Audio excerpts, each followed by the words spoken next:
Welcome to the weekly video series where we're talking to the Red Tree team. Before we kind of kick into this, happy almost Halloween, first and foremost. Woo!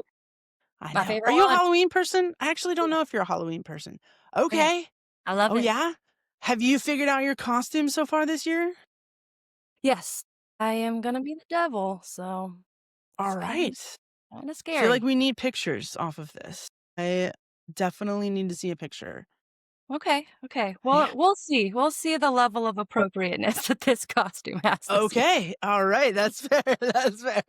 I can What's appreciate Halloween? that.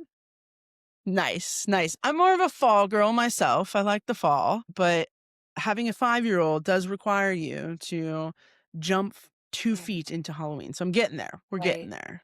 Yeah. Outside of Halloween, we're not here to talk about Halloween. Kate, this is your first time on the video series. Why don't you take just 2 seconds and introduce yourself? Yeah, hi, I'm Kate. I am the web designer at Red Tree, and I'm currently working remotely from very beautiful Montana. It's beautiful fall leaves, sunny skies, and yeah, that's me. Okay. So, Kate, Halloween's tomorrow. The main thing I wanted to talk about was this scariness around marketing, especially as more and more people throw out super complex designs like UX, UI, and AI is introduced more to the complexity of things. And I almost feel like marketing is turned into this like super scary thing that they're not really 100% sure what it is that we're doing. And what we've been really trying to like boil everything down to is this term that's being kicked around called human to human marketing, right? And that's something that we look at a lot. And as we continue in this series, we're going to talk about users and brand and competitors and like how you think about that individual person. And just to set some context, because this is the first time we're really, because we haven't talked about users yet, like we're thinking of a user as who is coming to your site, right? A lot of people use a lot of other terms, buyer persona, ICP, whatever that is, which for a while there, whenever in the marketing world, when I just joined it, I was like, why is everyone talking about a punk rock band when they say ICP?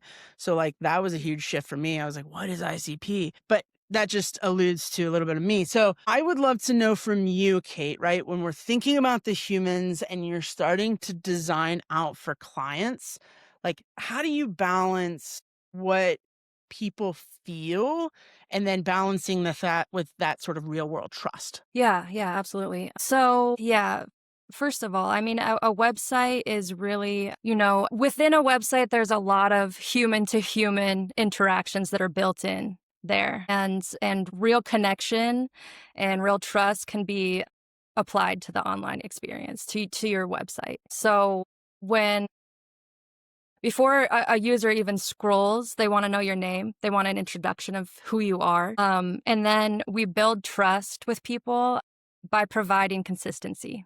So, consistency in our communication on a website. So, that shows up through, a consistent visual language from page to page, features that function properly, consistently on multiple screen sizes.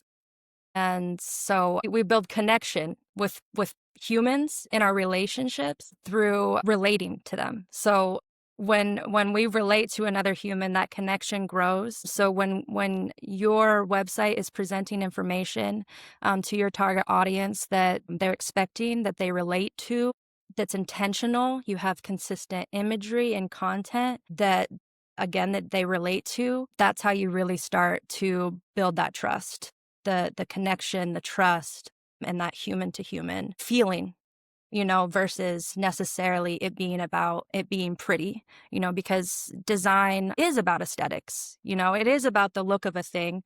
But those things that I mentioned before that are really important in building the trust and the foundation before it's necessarily you're considering the aesthetic of a thing. I love how much you're building in the trust here into this conversation, into design.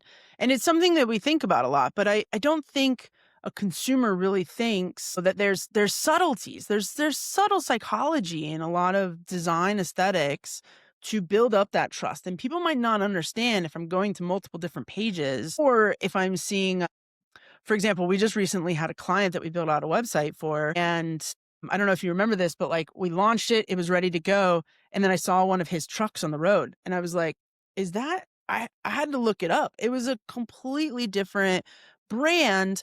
Like immediately, that trust went from like here, which was sort of consistent, to like, "What's going on right now? Am I having a stroke?" Like, there's a huge trust factor of the inconsistency of design.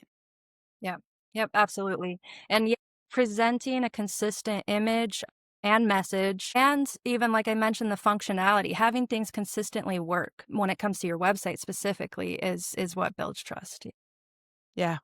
Now, I'm gonna ask a question, and I'm unfortunately gonna introduce one of those scary terms, right? So we throw out all of these terms like SEO, GEO, UX, UI, and I'm gonna throw out another one which is called human-centered design, right? And it's a lot of philosophy around, wait for it, human-centered design. It's really not that complicated, right? We're thinking about we are humans as a brand communicating to another human via a digital platform. So, have you seen a specific moment in a project where human-centered design really got sort of made everything click right into place? Let's see. Yeah, yeah. Okay, so recently we worked on a website for the Henderson brothers, and so we did a redesign of their website. And so the original homepage of that site was an experience that was not fun at all for the user. It basically was one of the most minimalistic homepages, that you can have, and then we have a really complex, big website behind it. And so that means that there's a lot of information throughout that site that we want to get visitors' eyes on and that we want them to know is available to them and, yeah, accessible to them. And so originally, when you go to that homepage, you have a few attorneys that are presented to you, and some very basic information. And basically those are like your three funnels, the three directions you can go down. And this new homepage that we designed for them is very considerate of their target audience, their very specific visitor to their site, as in their visitor goes to their site, and before they scroll, they're presented with basically all of the information that was on their previous homepage. They're really introduced to them in a very straightforward, simple way, but also we have a video there that gives a good impression of a good feeling. It's a good feel good video and visual. And then immediately when the user scrolls, we have created these cards that are basically the different areas of expertise of the Henderson brothers. And we were presented with a challenge of, we don't want to give too much emphasis to an area in which they is just not as prominent as their other areas. So it was really about like finding a way to use hierarchy and of that information to really guide the visitor as they go through that site with, here we have a lot of information on the site, but here we are going to break it down for you step by step. As you move your way down the page, you know exactly where you want to go into, where the information you need when you're visiting that site is going to be. And so that to me, that's, I'm putting myself in the shoes of a human because I'm a human. And those are like, the kind of things that I would be looking for when I go to that site. And so, yeah, it's considering that human experience. Yeah.